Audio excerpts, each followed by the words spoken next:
Hello. इस video में हम बात करेंगे about the pharmacological actions of acetyl salicylic acid या फिर एस्पिरिन। सबसे जो बेसिक इसका एक्शन है जो कि याद रखना ही रखना है वो है analgesic effect of aspirin. Analgesic मतलब पेन रिलीविंग एजेंट है एस्पिरिन।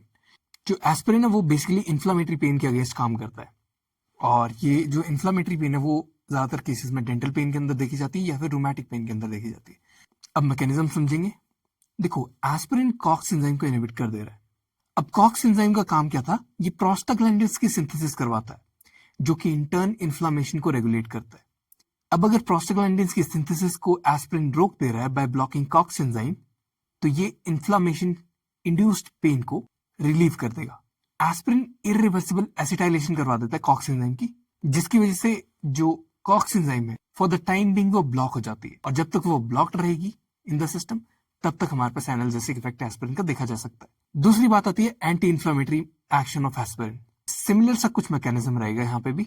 देखो, इंजरी कहीं पे भी हो रही है, चाहे वो केमिकल इंजरी है, चाहे वो बैक्टीरियल इंजरी है, चाहे वो वायरल इंजरी है, तो यहाँ पे इंजरी के साइड पर प्रोस्टाग्लैंडिन्स की सिंथेसिस जो होती है उसको भी एस्पिरिन जो है वो इनहिबिट कर देता है by blocking COX enzyme. Similar mechanism. अब इस मॉड्यूलेशन की वजह से वहां पे जो इन्फ्लामेटरी इफेक्ट्स आने थे, पेन, फीवर वगैरह, वो नहीं आ पाएंगे। इसके साथ साथ टी सेल्स में एक चीज होती है। नॉर्मली अगर टी सेल्स इंजरी की साइड पर जाते हैं तो वो लाइसोसोम्स की मेम्ब्रेन को ब्रेक डाउन करवा देते हैं, जिससे कि उस इंजर्ड सेल की या फिर फॉरेन माइक्रो ऑर्गेनिज्म की लिसिस हो जाती है बाय द लाइसोसोमल एंजाइम्स। ठीक है, लेकिन यहाँ पे एस्पिरिन क्या कर रहा है? ये सारे मैकेनिज्म को रोक दे रहा है क्योंकि ये प्रोस्टाग्लैंडिन्स की सिंथेसिस ही नहीं होने दे रहा। तो फाइनली लाइसोसोम की मेम्ब्रेन जो होती है टी सेल्स के अंदर वो स्टेबलाइज रहती है, और कीमोटैक्टिक फैक्टर्स होते हैं जैसे डब्ल्यूबीसी की मूवमेंट हो गई या टी सेल्स की मूवमेंट हो गई टुवर्ड्स द इंजर्ड साइट, वो नहीं हो पाती है। तो फाइनली हमारे पास एक एंटी इन्फ्लामेटरी एक्शन जो है वो एस्पिरिन देता है। नेक्स्ट बात आती है हमारे पास एंटीपायरेटिक एक्शन ऑफ एस्पिरिन के बारे में। देखो, फीवर के दौरान पायरोजेंस जो होते हैं वो हाइपोथैलेमस में जाके हाइपोथैलेमस को स्टिमुलेट कर देते हैं for the synthesis of prostaglandins. अब ये प्रोस्टाग्लैंडिन्स क्या करती है? ये बॉडी के टेम्परेचर को इंक्रीज करवाती है by the action of hypothalamus. अब एस्पिरिन क्या करेगा? ये जो फॉरेन पायरोजेंस है या फिर सेल्फ मेड पायरोजेंस जो है, इनके इफेक्ट को ब्लॉक करेगा। कैसे? कॉक्स एंजाइम को ब्लॉक कर देगा, प्रोस्टाग्लैंडिन्स की सिक्रीशन और सिंथेसिस नहीं होगी। अब इसकी वजह से क्या होता है? हाइपोथैलेमस में जो थर्मोस्टेट होता है बॉडी का, वो रीसेट कर जाता है, जिससे कि बॉडी का टेम्परेचर जो है वो वापस नॉर्मल आ जाता है।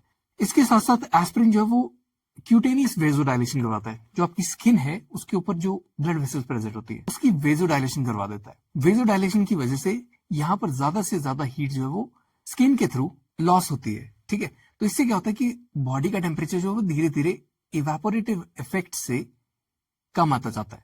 मतलब कि एस्पिरिन बेसिकली स्वेटिंग इंड्यूस करवा देगा, जिसकी वजह से बॉडी का टेम्परेचर नीचे आ जाएगा। इसके अलावा एस्पिरिन के जो इफेक्ट्स हैं वो बाकी बॉडी सिस्टम्स पर भी देखे जा सकते हैं। सबसे पहले इफेक्ट आता है ब्लड पर। देखो, ब्लड में क्या होता है? थ्रोम्बोक्सिन A2 होता है जो कि प्लेटलेट की क्लबिंग के लिए इंपॉर्टेंट होता है। लेकिन एस्पिरिन क्या करेगा? ये थ्रोम्बोक्सिन A2 की सिंथेसिस को इरिवर्सिबली इनहिबिट कर देगा। अब अगर थ्रोम्बोक्सिन A2 नहीं मिलेगा तो जो प्लेटलेट्स के अंदर क्लम्पिंग होने की जो पावर होती है या फिर एग्रीगेट होने की जो पावर होती है वो नहीं रहती है, जिसकी वजह से क्लॉट नहीं बनेगा। तो यहाँ पे जो ब्लीडिंग टाइम है वो इंक्रीज कर जाता है। नेक्स्ट आता है बात गैस्ट्रोइंटेस्टाइनल ट्रैक्ट पे एस्पिरिन का इफेक्ट। देखो, एस्पिरिन अनआयनाइज्ड फॉर्म में गैस्ट्रिक पीएच, जो एसिडिक पीएच होती है पेट की, उसमें अब्सॉर्ब होती है, और उसके बाद क्या करती है? ये अनआयनाइज्ड फॉर्म में अब्सॉर्ब होकर म्यूकोजल सेल्स के अंदर जाके आयनाइज हो जाती है। अब इन दोनों फॉर्म की हमारे पास सिग्निफिकेंस क्या है उसके बारे में बात करते हैं।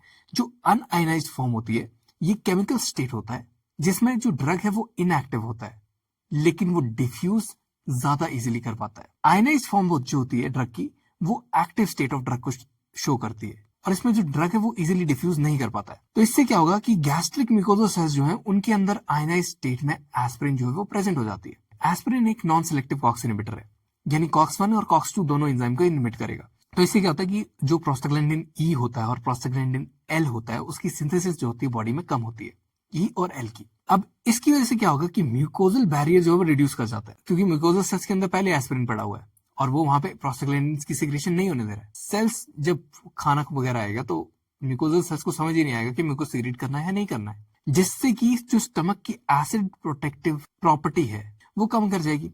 तो जब भी कोई पर्सन खाना खाएगा या खाने को देखेगा तो एसिड सिक्रेट होगा, लेकिन अभी जो म्यूकस सेल्स है उन्होंने म्यूकस सिक्रेट नहीं करा है स्टमक के अंदर। तो इसकी वजह से क्या होगा?